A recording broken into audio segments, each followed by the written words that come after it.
Welcome to SA News Weekly News Update. We'll cover the top stories from across the United States, important developments worldwide, and new insights from the world of health and science. The American housing market showed another sign of strain this week as sales of previously owned homes declined, while the median sales price reached a record level.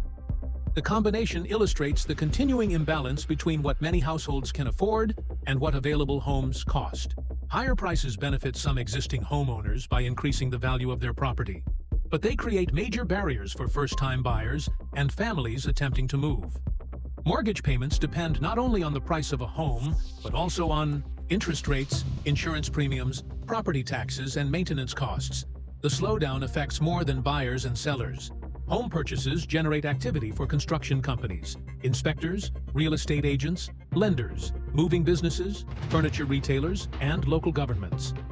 A prolonged reduction in transactions can therefore spread across several parts of the economy. Housing conditions vary considerably by region. Some metropolitan areas may experience rising inventories and slower price growth, while markets with strong employment, limited construction, or rapid population growth may remain highly competitive.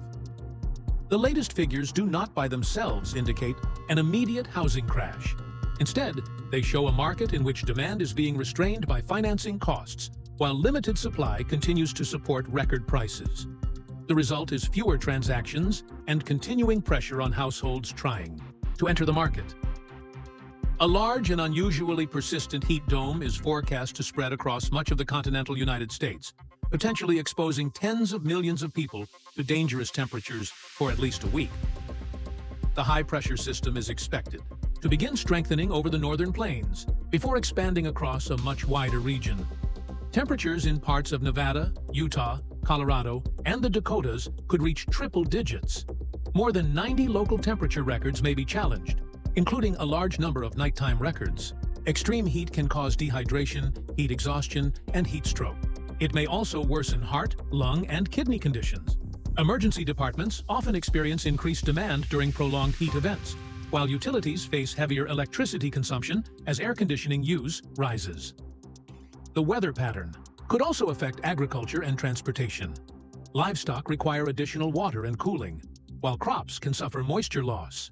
Rail lines, roads, and airport operations can be disrupted when surfaces and equipment are exposed to sustained high temperatures.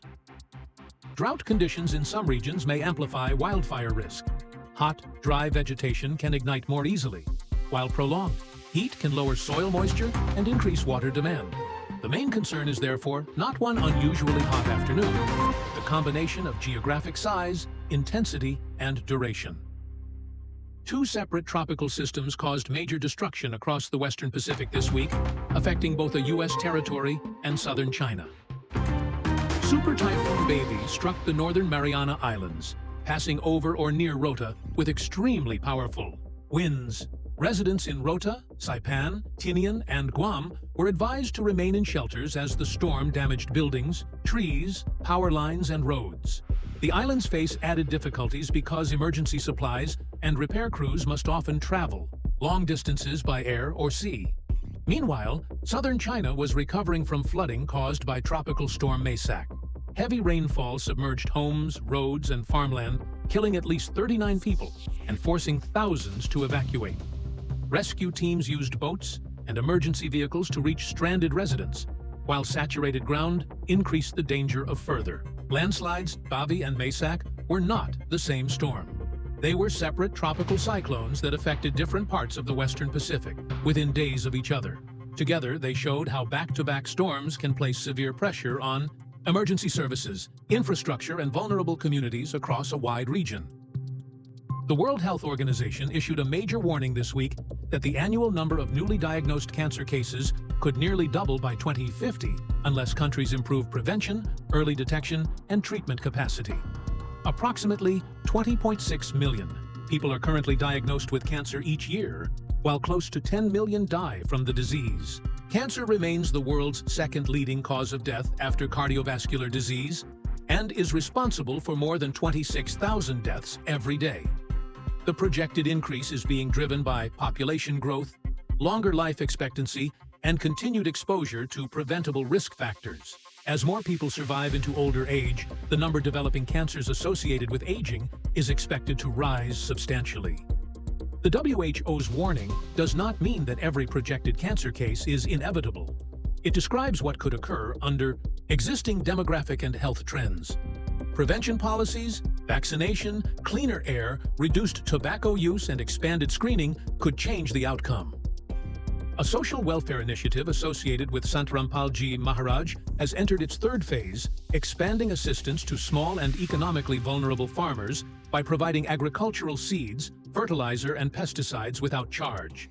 The initiative, known as the Kisan Mazdoor Bachao Abhiyan, or Farmer Laborer Protection Campaign, forms part of the wider Annapurna Muhim being conducted under the guidance of Sant Rampalji Maharaj. The latest phase is primarily intended for marginal farmers possessing 2 acres or less of cultivable land.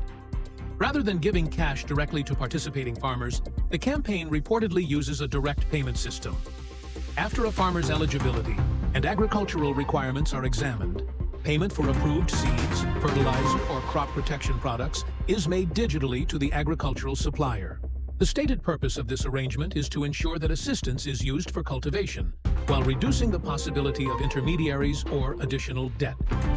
5 economically disadvantaged farmers in Danana village in Sonipat district are receiving assistance through the third phase. The broader campaign states that it aims to help qualified farmers begin cultivation without borrowing money for essential agricultural inputs. For participating families, however, receiving essential agricultural materials at the beginning of the sowing season may reduce immediate borrowing and allow cultivation to begin on time. The campaign reflects Sant Rampalji Maharaj's stated message that spiritual practice should be accompanied by service to people facing hunger, poverty, and livelihood insecurity. And that wraps up this week's bulletin. Thank you for joining SA News, and we'll see you next week. Truth that you want to know.